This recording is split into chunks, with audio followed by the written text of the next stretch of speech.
I'm in the bathroom. I'm sitting on the toilet, but I'm not going to the toilet. I wanted to quickly make a little video to share with you guys the renovation I did on my bathroom when I renovated a couple years ago.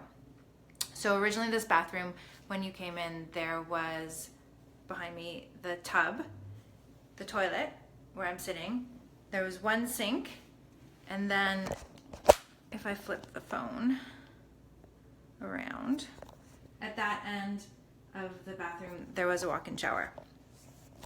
Now that's great, but in condos bathrooms, especially the master bathroom, they're not always the largest ones, and I had some size constraints to deal with in this bathroom. And when I was at the plumbing store buying all the fixtures, I had this aha moment, and I thought to myself, why am I going to do everything the same again? Why would I go and put a tub, a toilet, a sink, and a shower in again, when what I really need in this bathroom is more storage for all my stuff?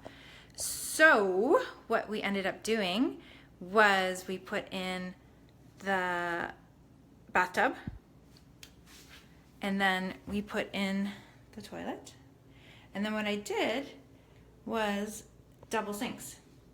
So I did 2 sinks, 2 vanities, and 2 medicine cabinets, and lots of drawers.